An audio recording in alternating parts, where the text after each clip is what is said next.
E no nosso bate-papo do dia, a gente volta a falar sobre o caso. A gente continua falando sobre esse caso do rompimento da barragem de Pontalina. Como nós vimos agora há pouco, a barragem não tinha o cadastro de segurança. E quem conversa comigo aqui no estúdio para esclarecer algumas dúvidas para a gente sobre essa situação é o Superintendente de Proteção Ambiental e Desenvolvimento Sustentável da Secretaria de Meio Ambiente, o Robson Dizardes. Bem-vindo, boa tarde. Obrigado, boa tarde. Bom, a gente fica espantado ao ver as cenas, né? Realmente deixa a gente, assim, meio apavorado. Era uma grande represa, né? Era uma represa mediana, tinha em torno aí de 9 hectares, o que corresponde a aproximadamente 9 campos de futebol, para o público ter uma noção do tamanho. Tem um tamanho razoável. Então. Razoável, tem um volume aí de aproximadamente 330 mil metros cúbicos de água, então assim, é realmente um volume considerável. E uma vez rompido o barramento, isso, declividade abaixo, causa realmente um estrago considerável. E menos mal que a gente está falando de água, né? Não tem aqueles problemas que a gente andou vendo ano passado com dejetos ou restos de outras coisas. A gente está até mostrando aí umas imagens aéreas do local. Então, assim, menos mal, ninguém morreu, mas a gente tem um problema ambiental aí, né? Por exemplo, a gente viu que o dono dessa represa, enfim, não tinha o tal do cadastro de segurança. Por que a Secretaria está cobrando esse cadastro de segurança? Qual a diferença que ele faz? Esse cadastro de segurança de barragem é uma estratégia que a Secretaria adotou justamente pelos episódios que a gente teve no restante do Brasil, né, nos anos anteriores. E é um cadastro que prevê a disponibilidade pelos responsáveis técnicos de cada um dos barramentos existentes no estado, sejam eles para irrigação, como era o caso desse, seja de rejeitos de mineração ou qualquer tipo de barramento, se inscrevam, forneçam uma série de informações para que a Secretaria tenha condições de verificar o dano potencial e o risco associado a cada um desses barramentos para que se possa fazer a devida fiscalização e a verificação dos barramentos que têm o maior risco. Então, hoje no estado a gente tem 66 barramentos com risco considerável, então já estão agendados planos de fiscalização nesses barramentos. Esse número 66, a gente considera alto? A gente tem quantos em Goiás ao total para ter 66 como um risco considerável? Então, a gente tem um horizonte aí de 9 mil barramentos existentes no estado de Goiás, acima de 1 hectare de lâmina d'água. Nesse porte desse barramento que rompeu, a gente tem em torno de 256, tá? Que são portes medianos. Então, 66 são os que apresentam um risco considerável, que estão aí na agenda da SEMAD para fazer a fiscalização, e a gente, inclusive, convoca a sociedade e os proprietários de barramentos que façam esse cadastro, que tem uma série de vantagens, inclusive, para os proprietários de barramento. Aqueles que não têm o devido licenciamento ambiental, a partir desse cadastro, podem estar regular, ficam num período de 3 anos aí sem poder ter os autos de infração correlacionados a essa atividade não licenciada. Então, é um mecanismo que a SEMAD está adotando para trazer essas pessoas para a regularidade e fazer com que esses barramentos possam ser acompanhados e evitar esse tipo de situação. E quais as consequências, no caso, para os proprietários que não fizeram esse cadastro, como o dessa que a gente acaba de ver? Então, os proprietários que não fizeram o cadastro, no estado de Goiás, a gente tem 3 frentes para fazer a regularização de um barramento. Um deles é a outorga de uso da água, outro é o licenciamento do barramento, ou seja, da estrutura física, e o terceiro é o cadastro. Os proprietários que não fizeram os cadastros, eles estão sujeitos a ter os autos de infração emitidos pela Secretaria de Meio Ambiente, e também pode ter a sua atividade devidamente embargada e não conseguir permanecer no desenvolvimento da atividade. Por exemplo, nesse caso dessa barragem específica, o proprietário não tinha o cadastro, houve esse desastre aí, ele vai agora ser responsabilizado.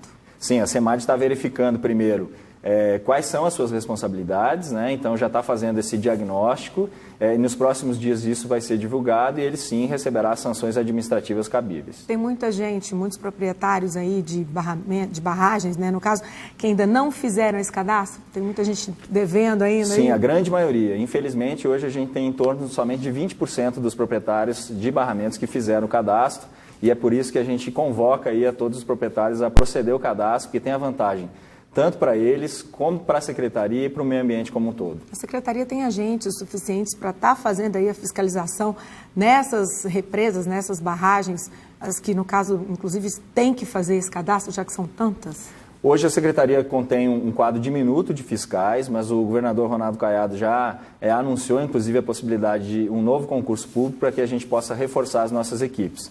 Agora as equipes estão trabalhando muito com inteligência, utilizando muito dado espacial, sensoramento remoto, imagens de satélite, para que a gente possa dar maior expertise e eficácia para as nossas equipes de fiscalização. Bom, a gente viu aí que choveu bastante, mas a previsão de mais chuva, e tem 2 lagos aí mais ou menos já numa região mais centralizada da cidade que estão correndo o risco de ficarem mais cheios, de inundar tudo. Como é que está a situação lá? As equipes tanto da Defesa Civil, de todas as entidades que estão nesse comitê de crise formado pelo governo do estado, a CEMAD está com equipes em campo acompanhando esses barramentos, principalmente esses barramentos que a água está ultrapassando por cima, né? Então está galgando, o termo técnico que a gente utiliza para isso, está acompanhando de perto, inclusive junto com os proprietários, tomando as devidas precauções para que evitar que eles se rompam também.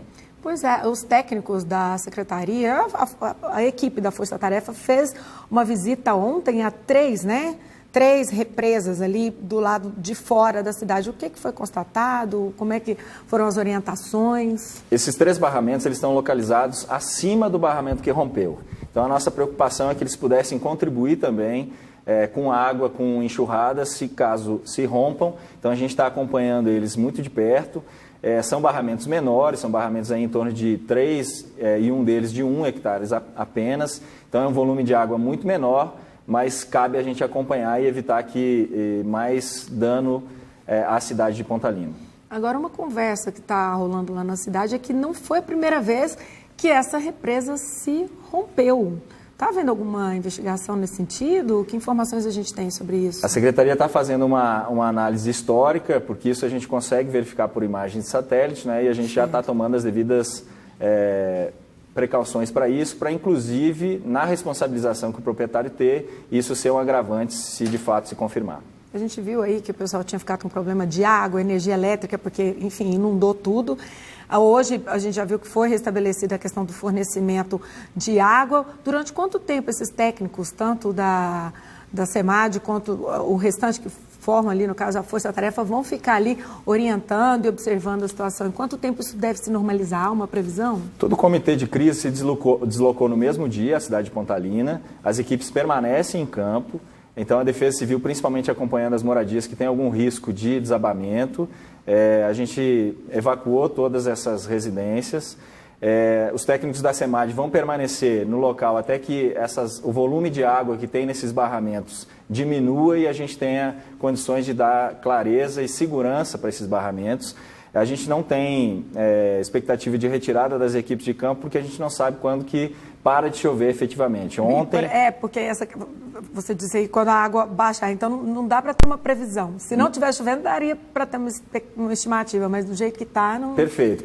Durante o dia de ontem, a gente não teve muita chuva, então teve um dia de sol em Pontalina, fez com que o volume dessas represas diminuísse bastante.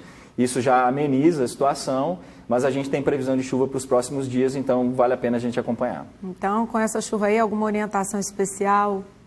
O pessoal que está lá, inclusive, porque, como você disse aí, algumas pessoas são orientadas até a deixar suas casas, e tem gente que não gosta, porque acho que ninguém gosta de deixar sua casa por uma expectativa de acontecer alguma coisa, né? O pior é que a pessoa espera a tragédia acontecer para ela falar, nossa, eu devia ter saído, né?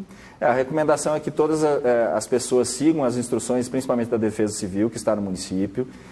Aos proprietários rurais que possuem barramentos lá em Pontalina, a CEMAD está orientando a abrir todos os vertedouros, né, os extravasores de água, para que a gente diminua o volume de todos os barramentos existentes na cidade, porque o volume de chuva foi muito forte. Então a gente pede a compreensão, inclusive, deles para que façam isso no menor tempo possível.